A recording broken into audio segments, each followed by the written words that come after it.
Hello my dear friends, welcome back to my channel. आज मैं आपको जो कहानी सुनाऊंगी उसका शीर्षक है बदमाश पति। एक गांव था धनकपुर। इस गांव में भारती नाम की एक महिला रहती थी। उसके पति का नाम मजनू था। मजनू सुबह काम पर जाता और शाम को लौटता था। मजनू बोला, आजकल तुम अपने काम में ध्यान नहीं दे रही हो। भारती बोली, अगर ध्यान नहीं देती होती तो सब कुछ अपने हाथों से करना पड़ता, इस तरह बैठकर भाषण नहीं दे रहे होते।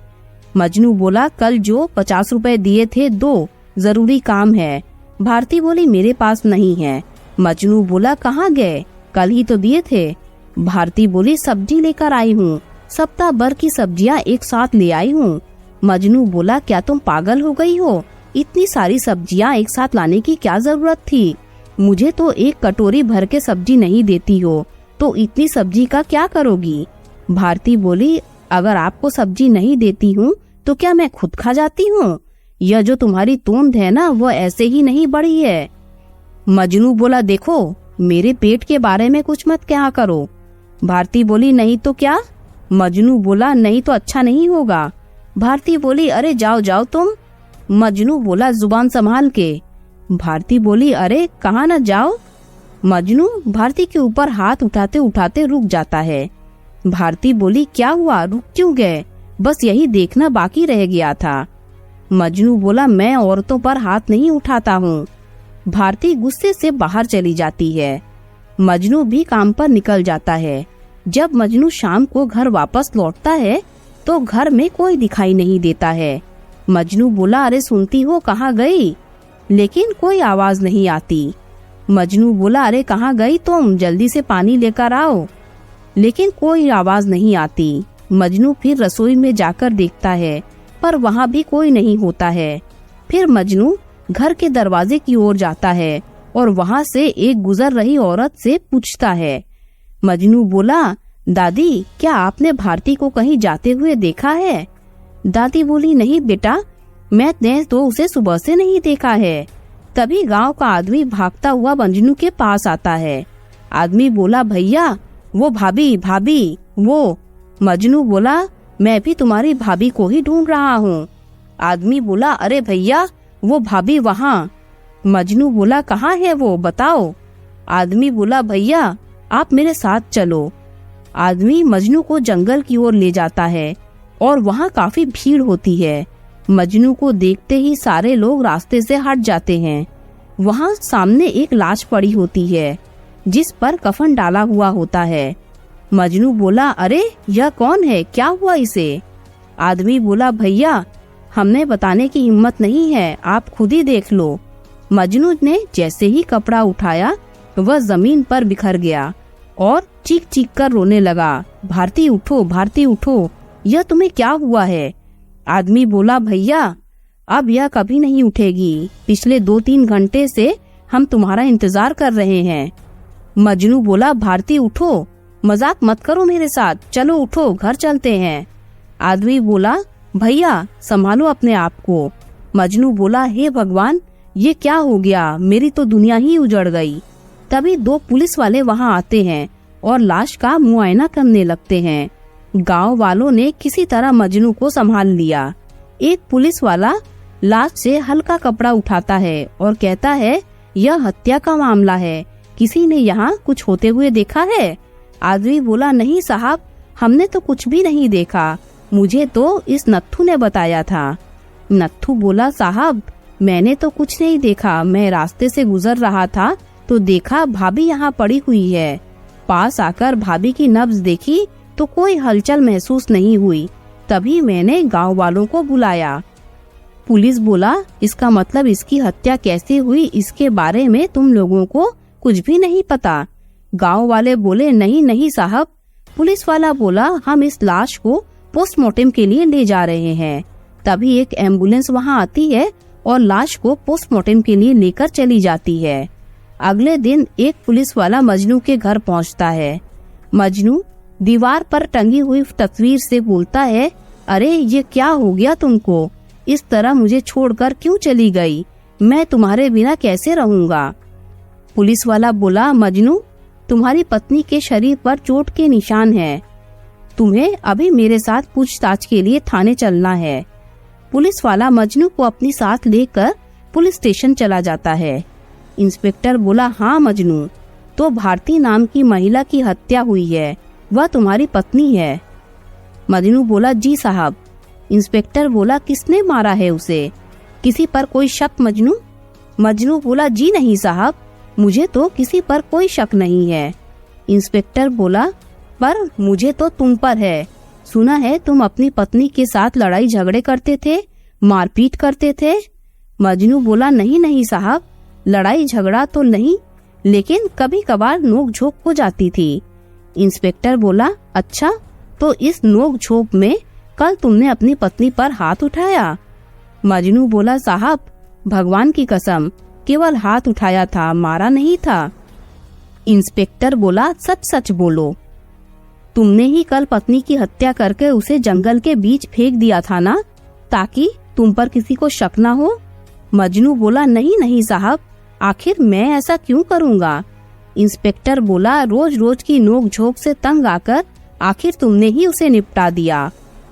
मजनू बोला, नहीं नहीं साहब, मैंने ऐसा बिल्कुल नहीं किया है। मुझे तो लगता है यह सब शमशानी शेरा का किया हुआ है, उसी की वजह से हम दोनों के बीच नोक झोंक होती रहती थी। इंस्पेक्टर बोला, कौन शेरा? मजनू बोला, साहब यह हमारे गांव का शमशान का चौकीदार है, शमशान में ही रहता है। वह बहुत खतरनाक आदमी है साहब। भारती रोज उससे मिलने जाती थी। मैंने जब उससे वहां जाने को मना किया तो वह कहती थी कि वह मेरा भाई है। मुझे शक नहीं बल्कि पूरा यकीन है कि उसी ने यह सब किया है।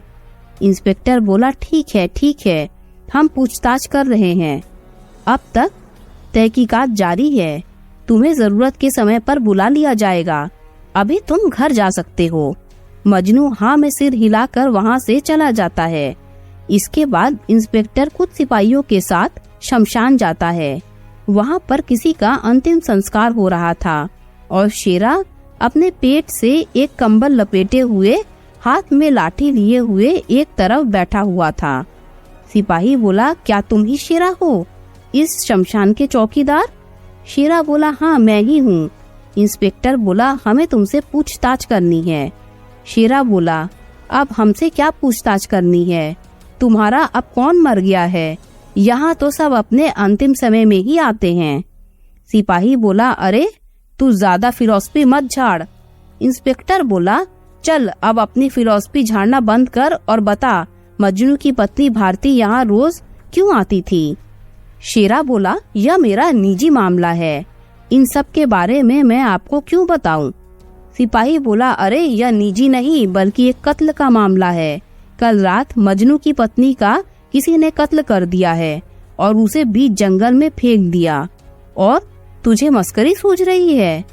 शेरा बोला, खून? मेरी बहन का खून? कब हुआ? किसने किया यह सब? इंस्पेक्टर बोला, चल अब नौटंकी करना बंद कर, सब गांव वालों को पता चल गया है और तुझे अभी तक नहीं पता चला। तेरा यह ड्रामा ना हम सबके सामने नहीं चलेगा। अब सच सच बता कि भारती की हत्या के जुर्म में तुझे अंदर डाल दूं। शेरा बोला, साहब मैं शमशान में अकेला रहता हूँ, मुझे खाना बनाना बिल्कुल भी नहीं आता है, इसीलिए भारती बहन ने मुझसे कहा था कि जब तक वह है मुझे रोज खाना पहुँचा दिया करेगी, और मुझे अपने मुंह से भाई भी बोला था। फिर शेरा पुरानी बातें याद करते हुए बताता है, शेरा ने कहा था मुझे खाना बनाना नहीं आता, तो भारती बोली, तुम्हारी इस बहन के होते हुए चिंता काहे करते हो, मैं हर रोज तुम्हारा खाना लेकर आऊंगी। शेरा बोला, सच बहन? भारती बोली, हाँ क्यों नहीं, लेकिन मेरा पति बहुत कंजूस है, तुम्हें खाने का खर्चा भी देना होगा। शेरा बोला, हाँ बहन, मैं तुम्हें 200 रुपए दे दिया करूँगा। भारती बोली, 200 तो 10 दिन भी नहीं चला करेंगे, एक काम करना, तुम मुझे 500 दे दिया करना। शेरा बोला, हाँ ठीक है। शेरा बोला, भारती बहन मुझे खाना देने आती थी और महीने भर में 500 रुपए मैं देता था। इंस्पेक्टर बोला, मैं कैसे मान लूं जो तू बोल रहा है वो सच है? मजनू ने तो तेरे बारे में जानकारी में कोई बात नहीं बताई। शेरा बोला, इस बारे में किसी को नहीं पता था। भारती बहन ने इस बारे में किसी से बताने को मना किया था, और अगर मजनू को इस बारे में पता चल जाता तो वह इन पैसों को शराब में उड़ा देता। इंस्पेक्टर बोला, अरे तो हम कैसे मान ले कि तू जो बोल रहा है सच बोल रहा है? कोई सबूत है तेरे पास? शेरा बोला, साहब सब्जी वाले को यह बात पता है। भारती बहन ने खुद उसे इस बारे में बताया था। सिपाही बोला, अब यह सब्जी वाला कौन है? शेरा बोला, रामनाथ सब्जी बेचता था और उसे सब कुछ पता है। सिपाही बोला, सर मुझे तो लगता है मजनू की पत्नी का खून इसी ने किया है और अब कहानी बना रहा है। शेरा बोला, नहीं नहीं साहब, मैं ऐसा नहीं कर सकता।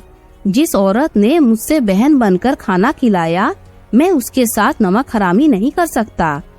शेरा बोला, मैं हर रोज लोगों को इसी शमशान में मिट्टी बनते हुए देखता हूँ। मुझे जीवन की अहमियत अच्छे से पता है। आप मेरी बात का यकीन करो, मैं ऐसा कभी ख्यालों में भी नहीं सोच सकता। इंस्पेक्टर बोला, अरे ठीक है, ज्यादा ज्ञान देने की जरूरत नहीं है। हम अपनी तहकीकात कर रहे हैं। जब तक मजनू की पत्नी का खूनी पकड़ा नहीं जाता, तब तक गांव को छोड़कर जाने की जरूरत नहीं है।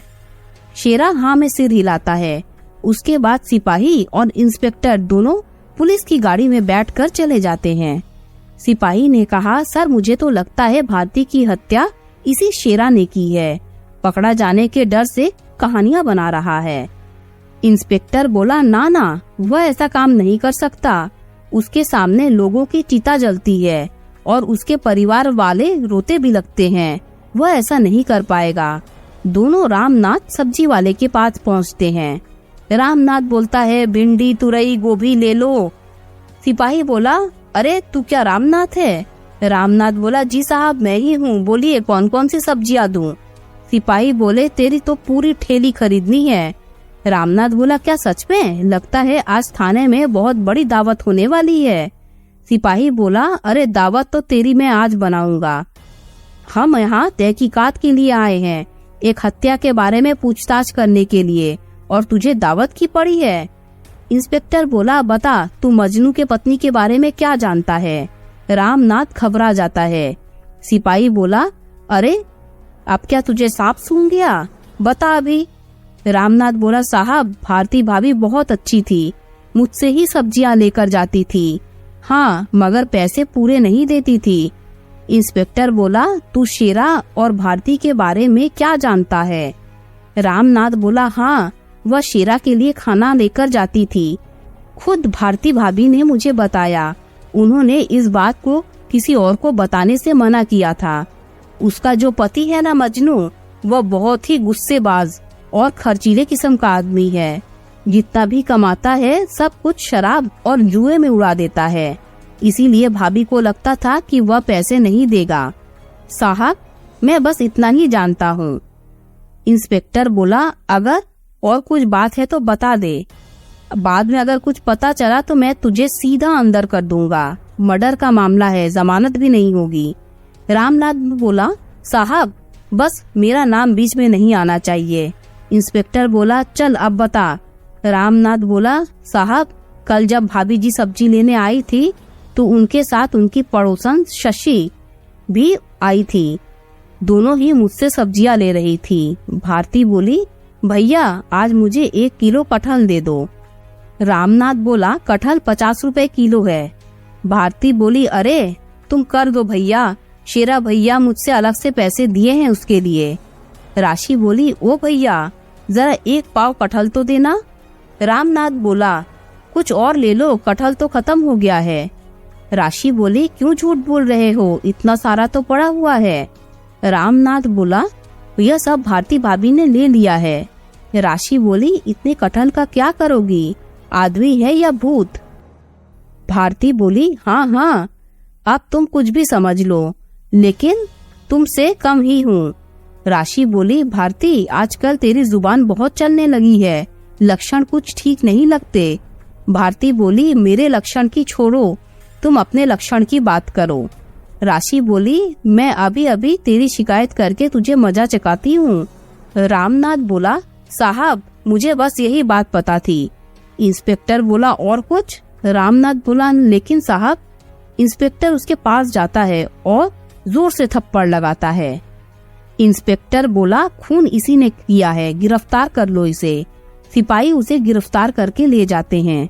रामनाथ बोला साहब मैंने कुछ नहीं किया है, मुझे छोड़ दो।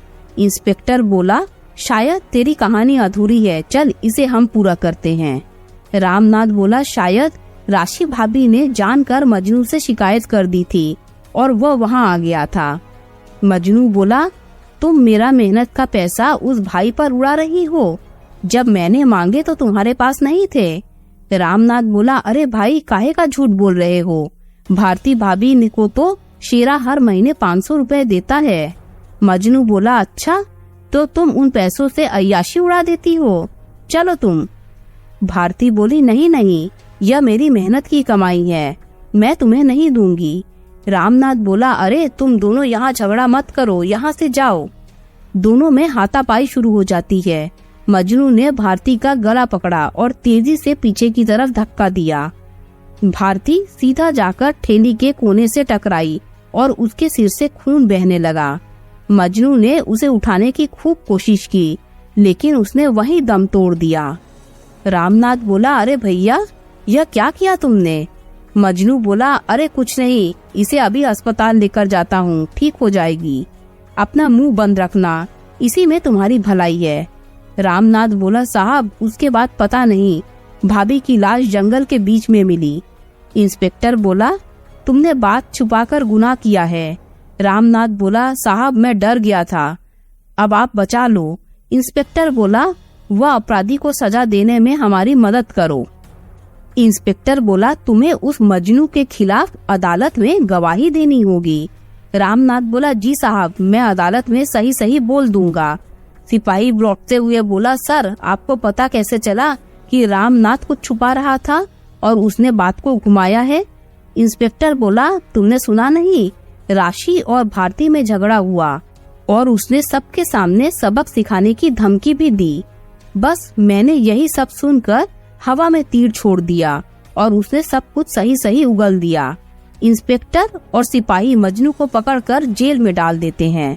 इंस्पेक्टर बोला तुझे क्या लगा गुनाह करके तू बच जाएगा? बेटा कानून के हाथ बहुत लंबे होते हैं, तुम जैसे कातिलों की सोच से भी लंबे।